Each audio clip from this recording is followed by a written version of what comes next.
vote for a set of House rule changes drafted by the incoming Democratic leadership. That's a rare move for what is typically a strict party line vote, and a vote that could bring him quote, consequences from Republican leadership. That Republican congressman is New York's Tom Reed. He's a member of the Problem Solvers Caucus. He's a friend of our shows, and he joins us again. Tom, good to see you.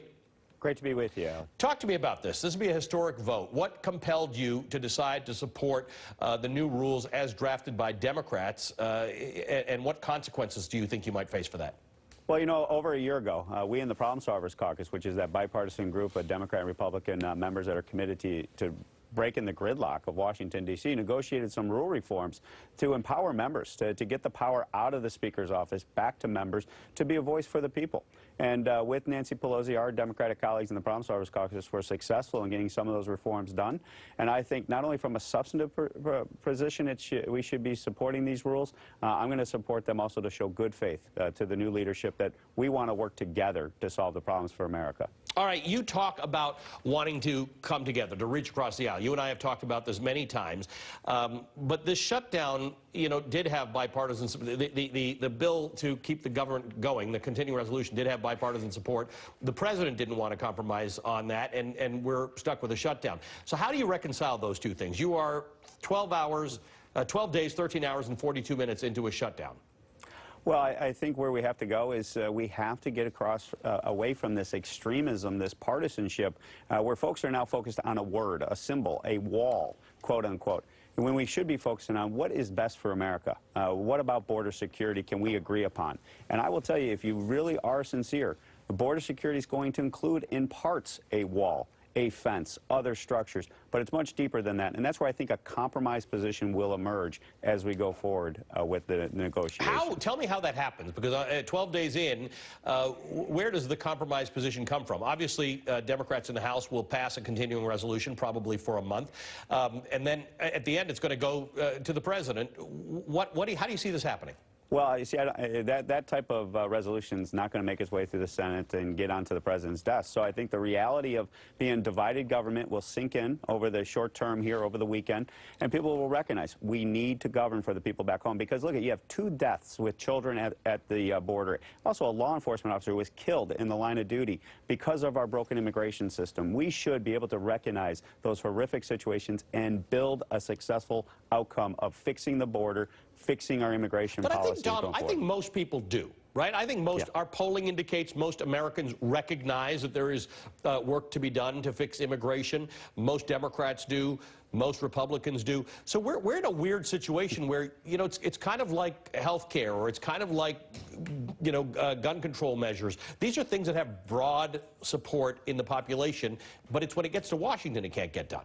Exactly. That's because the extremes, the far right and the far left, are controlling the leadership. And that's why I'm supporting this rules package, to say enough of that. Let's start governing together. We're proud Republicans, proud Democrats, but we're American citizens at our heart. And with this rules package, this is a step in the right direction. Obviously, more work to be done, but I will tell you that you're nailing it when you say a majority of Americans, the silent voice of America, wants us to govern to solve these problems. That's what we should do, and be proud of who we are. Tom, pretty soon we're going to see Nancy Pelosi getting sworn in as Speaker for the 2nd time. This morning on the Today Show, there was an interview between her and Savannah Guthrie. Let me just play a part of what she said. Talk about your dynamic with President Trump. What's it like to negotiate with him? When you're negotiating with someone, you have to know, you stipulate to some fact. It's hard to do that with the president because he resists science, evidence, data, truth. It's hard to pin the president down on the facts. So, Tom, you know, whenever I talk to Republican members of Congress, they say, talk to me about the policies, talk to me about the things my constituents want to hear. I don't want to answer for the president.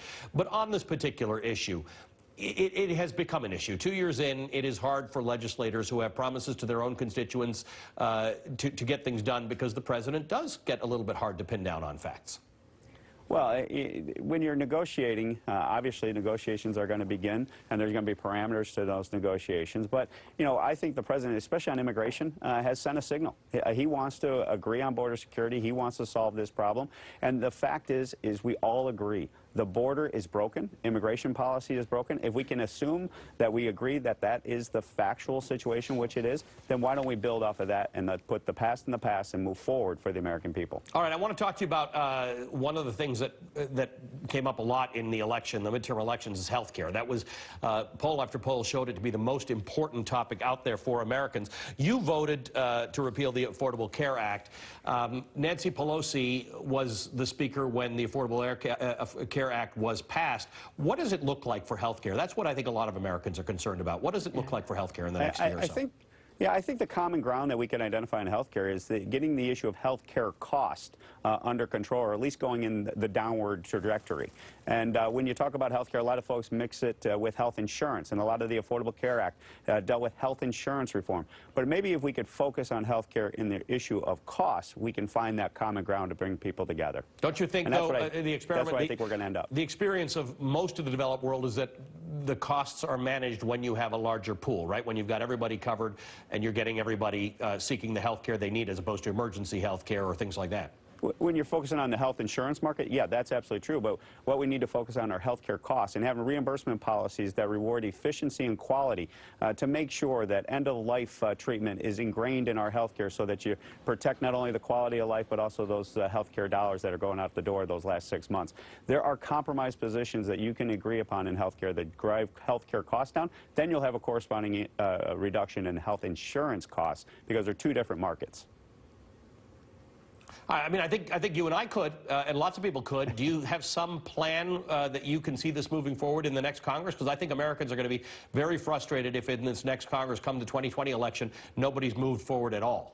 Well, and that's where, Nancy Pelosi, as the new speaker, is going to have a decision to make.